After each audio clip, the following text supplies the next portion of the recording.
Welcome back to channel. நம்ம சுகாஸோட ஆக்டிங்கில் ரீசெண்டாக தெலுங்கில் வந்திருக்கிற ஒரு காமெடி ட்ராமா மூவி தான் ஜனக. ஆனால் இந்த படத்துக்கு தெலுங்கில் ஜனக ஆயத்தை கனகான்னு டைட்டில் வச்சுருக்காங்க. தமிழ் டப்பிங்கில் தான் ஜனக ஆன் அப்படின்னு டைட்டில்.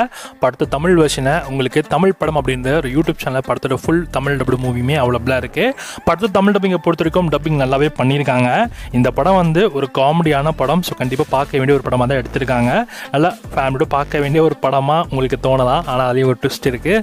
அது என்னன்றது நீங்கள் படம் பார்க்குறப்ப உங்களுக்கே தெரியும். ஸோ கொஞ்சம் அப்படி தான் இருக்குது. பட் ஆனால் கதையை வயசாக பார்க்குறப்ப ஆனால் ஸ்க்ரீன் பிளேயில் நான் டீசெண்டாகவே கொண்டு போயிருக்காங்க.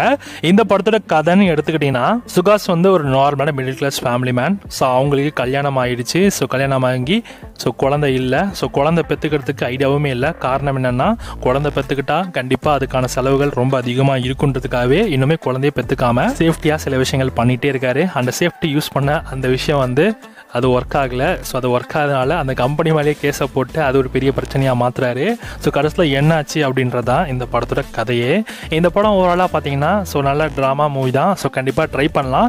படத்தோட தமிழ் டபுள் வெர்ஷன் உங்களுக்கு ஃப்ரீயாக யூடியூப்லேயே அவைலபிளாக இருக்குது. செக் பண்ணி பாருங்கள். ஸ்க்ரீன் பிளே நல்லா கொண்டு போயிருக்காங்க. அண்ட் கோர்ட் ரூம் ட்ராமா சீன்ஸ்லாம் பார்த்தீங்கன்னா நல்லா தான் இருக்குது. ஸோ கண்டிப்பாக அதுக்காகவே பார்க்கலாம். ஸோ ட்ரை பண்ணி பாருங்க. தமிழ் டப்பிங்கில் தமிழ் படம் யூடியூப் சேனலில் இந்த படத்தை தமிழ் வெர்ஷன் இருக்குது. செக் பண்ணி பாருங்கள். இந்த படத்துக்கு எஸ்ஆர் சிங்ஸ்னா 5க்கு 3 கொடுக்கலாம்.